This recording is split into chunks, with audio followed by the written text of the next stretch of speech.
Pada kesempatan kali ini saya akan menceritakan sebuah film berjudul 47 Ronin. Langsung saja kita masuk ke dalam film. Cerita dimulai di sebuah provinsi bernama Akot, di mana ada seorang anak laki-laki bernama Kai yang tidak diketahui dari mana asalnya atau bagaimana dia sampai di Akot.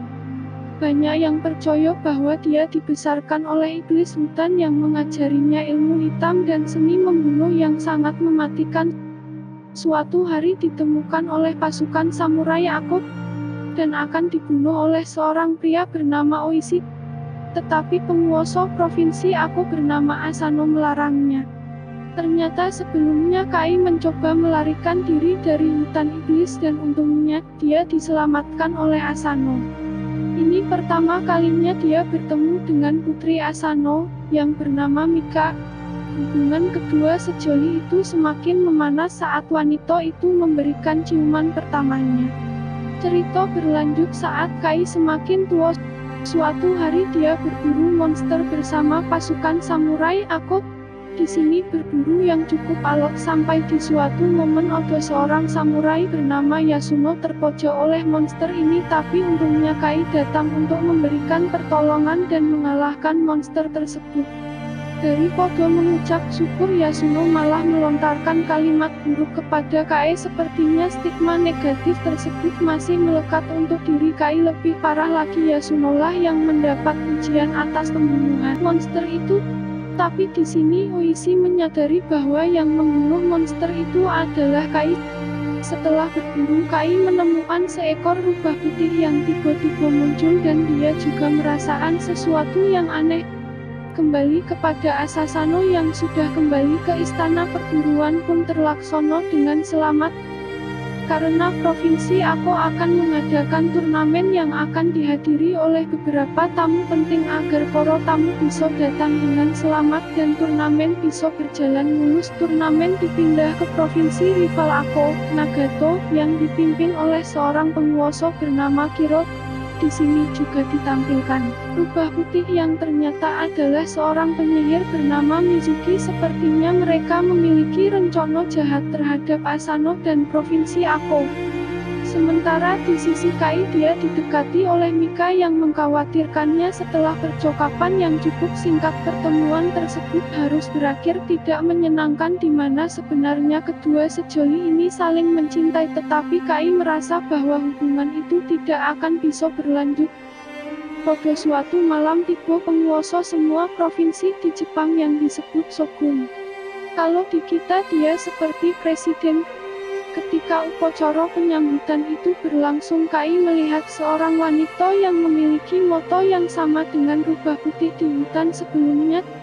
Dia juga melaporkannya ke Oishi karena dia yakin bahwa wanita itu adalah seorang penyihir, tetapi Oishi tidak percaya dan mengira bahwa Kai hanya tergila-gila dengan wanita cantik. Hari yang ditunggu pun tiba, ternyata ini adalah turnamen pertarungan samurai antara provinsi Akot dan Nagato, melanjutkan program hiburan yang sedang berlangsung. Yasano ia bersiap-siap karena ia adalah samurai yang dipilih untuk bertarung. Kemudian di sini ia dikunjungi oleh Mizuki yang berwujud rubah putih. Lalu saat pertarungan tiba, perwakilan Nagato sudah memasuki arena, namun Yasuno masih belum terlihat. Yang ternyata Yasuno sudah digunakan oleh Mizuki. Tentunya ini adalah kabar buruk jika pihak mereka tidak segera mengirim samurai, maka provinsi Akot akan menanggung malu. Sampai akhirnya Kai turun ke arena untuk menggantikannya. Di sini dia memakai sirah yang menutupi seluruh tubuhnya, sehingga orang masih menganggapnya sebagai Yasuno, dan disinilah Kai harus berurusan dengan seorang samurai dengan perawakan seperti Buto. Tapi sayang helmnya terlepas sehingga identitasnya diketahui, dan hal ini adalah hal yang buruk karena Kai bukan samurai, sedangkan turnamen ini hanya bisa diikuti oleh seorang samurai. Hal ini membuat Shogun turun ke arena. dan memberikan hukuman mati kepada Kai. Lalu tiba-tiba Mika bersujud memohon agar Kai tidak dibunuh, walaupun Shogun mengabulkan permintaan tersebut tapi menggantinya dengan hukuman pemukulan. Namun hal ini tetap membuat nama baik apologi Asano tercoreng. Mizuki dan Kiro memanfaatkan pikiran Asano yang sedang kalut. Di sini Asano disihir. Di alam bawah sadarnya dia mencoba menyelamatkan Mika yang sedang diperkosa oleh Kiro. Padahal sebenarnya dia mencoba membunuh Kiro yang sedang tidur dan terjadilah kegegeran di malam itu. Karena kejadian itu Shogun memberikan hukuman mati kepada Asano dengan cara seppuku. Oishi yang sangat setia kepada Asano merasa bahwa Asano telah disihir, jadi dia melakukan ini. Tetapi Asano menyatakan bahwa dia siap untuk dihukum atas kesalahannya demi membersihkan kebaikan nama aku dan semua pengikutnya. Sampai hari untuk melakukan seppuku dan pada hari itu juga Asano akan menyusul istrinya yang telah meninggal sebelumnya. Oishi dan samurai aku bertekad untuk membalas dendam. Tetapi tidak sekarang karena pasti mereka akan kalah dan lebih parahnya lagi bisa menyebabkan warga aku dibantai habis. Setelah itu Shogun memberikan beberapa keputusan. Samurai aku sekarang menjadi Ronin dan dilarang membalas dendam atas kematian Asano Mok. Dan Mika akan diberikan 1 tahun untuk bergabung. Setelah itu dia akan dinikahi oleh Kiro sebagai suatu bentuk persatuan dari loro provinsi dengan Kiro menjadi penguasanya. Bahkan Kiro memberikan keputusan yang lebih keras. Para Ronin akan diasingkan sedangkan yang ngotot diburu dan dijatuhi hukuman mati. Kemudian Oishi dilempar ke lubang karena Kiro ingin menghancurkan tekad Oishi sebagai ancaman terbesarnya. Beberapa bulan kemudian Oishi dilepaskan dan dibuang ke sebuah desa tempat dia bertemu dengan putranya bernama Chikoro. Kemudian mendapat beberapa informasi bahwa Ronin telah meninggalkan Ako serta Kai yang telah dijual sebagai budak di Pulau Belanda. Sementara Mika akan segera menikah dengan Kiro karena waktu bergabungnya hampir habis. Tentu saja Oishi tidak ingin itu terjadi dan dia ingin membalas dendam atas kematian Asano yang menurutnya janggal. Kemudian dia mengirimkan Chika untuk mengumpulkan Ronin Ako yang telah terpecah, sementara Oishi sendiri akan datang ke Belanda. Sesampainya di Pulau Belanda ia menemukan Kai yang bertarung dengan manusia tiruan. Tampaknya Kai telah mengalami banyak tekanan dalam beberapa bulan terakhir sehingga membuatnya kehilangan kendali bahkan sempat menyerang Oishi. Beruntung Oishi bisa menyadarkannya dan memberitahunya bahwa Mika dan Provinsi Ako membutuhkan pertolongannya. Seketika mereka berusaha melarikan diri dari tempat itu. Pada awalnya Kai marah karena dulu dia sering diperlakukan buruk, tidak adil, bahkan Oishi juga tidak mempercayai perkataannya sebelumnya. Namun di sini Oishi mengakui kesalahannya dan meminta tolong dari Kai, hingga akhirnya ia ingin memberikan pertolongan yaitu sebagai balasan rasa syukur atas kebaikan Asano yang telah membantunya dulu sewaktu kecil. Sementara di tempat lain Kiro mendapat kabar bahwa Kai berhasil melarikan diri dari Pulau Belanda dengan bantuan seseorang. Kiro pun yakin itu Oishi. Ia segera memerintahkan Mizuki untuk mencari dan membunuhnya. Berpindah ke Semen, sebuah danau di mana Oishi akan menyusun rencana dengan Ronin yang lain. Serangan akan diluncurkan ketika Kiro sedang berdoa kuil. Oleh karena itu seseorang bernama Isogai dikirim untuk mencari informasi, yaitu kapan Kiro akan pergi ke kuil. Kemudian loro orang bernama Juzaemon dan Okudo diminta untuk mengumpulkan Ronin yang lain, sedangkan Oishi akan memimpin sisanya untuk mencari pedang di Uetsu yaitu desa pembuat pedang. Tetapi sesampai di Waitsu ternyata desa tersebut telah dijajah oleh prajurit Kiro. Mereka pun berpura-pura menjadi petani yang akan membeli peralatan di desa itu. Kemudian ketika prajurit sedang lengah, Kai segera melancarkan serangan dan mengambil persenjataan prajurit tersebut. Di sisi lain Isogai telah tiba di tempat untuk mengumpulkan informasi, namun ia malah bertemu Mizuki yang menyamar sebagai wanita penghibur dan sepertinya akan terjadi sesuatu yang buruk. Merasa senjata yang mereka miliki masih kurang, Kai menyarankan Oishi untuk mengambil padang di lautan pepohonan hutan iblis, yang merupakan hutan tempat Kai dibesarkan. Meskipun Oishi ragu-ragu, tetapi Kai bisa meyakinkannya dan bagaimanapun tidak ada pilihan lain. Sesampainya di hutan iblis terlihat beberapa roh berkeliaran. Di sini Oishi diberitahu bahwa di dekat mereka akan diuji. Kai juga menyuruhnya untuk tidak menarik pedang apapun yang terjadi, sementara beberapa ronin lainnya diminta untuk tetap di luar. Tiba di dalam hutan, Kai meminta iblis untuk memberinya senjata, tetapi dia malah diceramahi. Intinya adalah bahwa iblis sedang berusaha untuk menggoyahkan tekad Kai. Sementara Oishi berada di tempat di mana banyak iblis sedang bersujud. Kemudian tiba-tiba para ronin datang karena mereka khawatir, padahal sebelumnya mereka telah dilarang untuk masuk.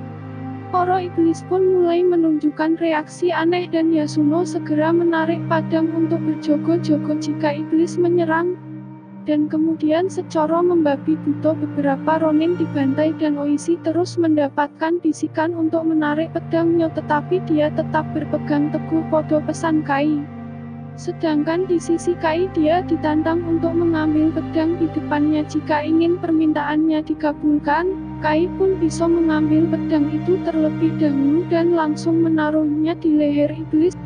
Sekitar pertarungan di tempat Oishi menghilang begitu saja, yang menandakan bahwa itu hanyalah ilusi bahwa tes telah berhasil diselesaikan dan mereka mendapatkan pedang yang mereka inginkan. Bisa dibilang ini adalah pedang khusus saat digunakan oleh orang yang tepat.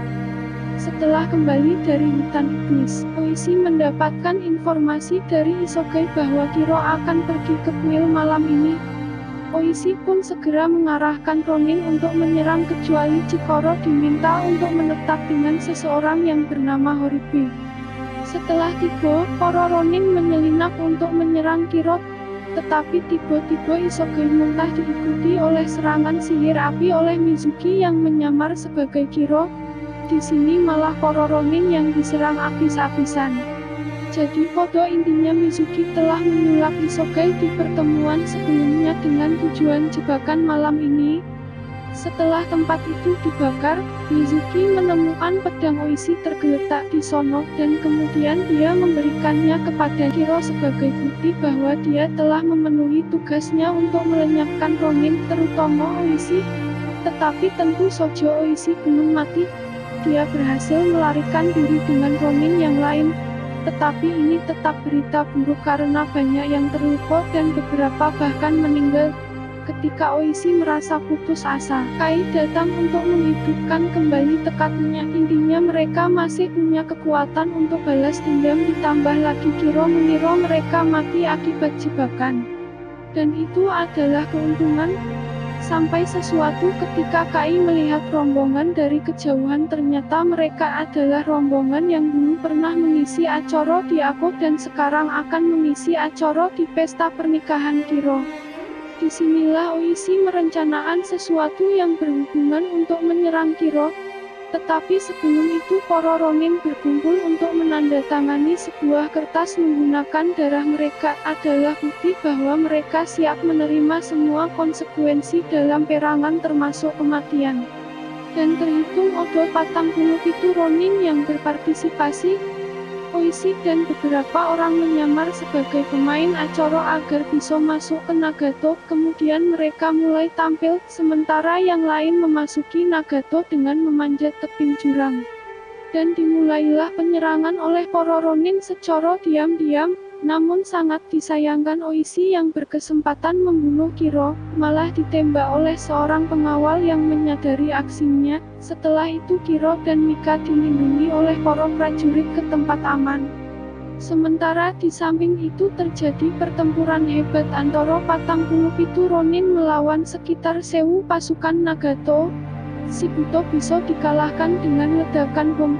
Kemudian Mika berhasil melarikan diri dari Kiro dengan bantuan Kai dan Oishi. Setelah itu menyusul Mika dan di sini dia harus bertarung dengan Mizuki. Sementara Oishi tentu saja mengincar Kiro untuk membalaskan dendam Asano. Singkat cerita, baik Mizuki maupun Kiro bisa dikalahkan.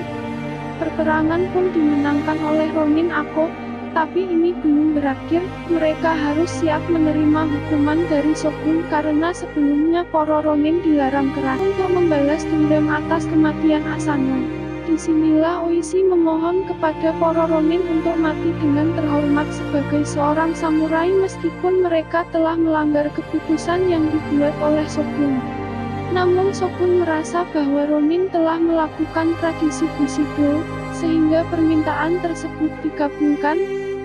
Sebelum kematiannya Kai pernah berkata kepada Mika, "Aku kan mencarimu di 1000 dunia dan 10.000 kehidupan sampai aku menemukanmu." Dan Mika menjawab, "Aku kan menunggumu di semua dunia itu." Hari telah berganti dan inilah saatnya bagi Oishi dan yang lainnya akan mengakhiri hidup mereka. Di sini lagi-lagi Shogun memberikan keputusan yang baik, di mana anak Oishi diizinkan untuk hidup, yaitu melanjutkan garis keturunan dan mengabdi kepada Ako. Sementara mereka yang meninggal akan dikuburkan di samping kuburan Asasano. Dan itu saja untuk review film kali ini. Jika kalian suka jangan lupa untuk klik berlangganan. Terima kasih sudah menonton.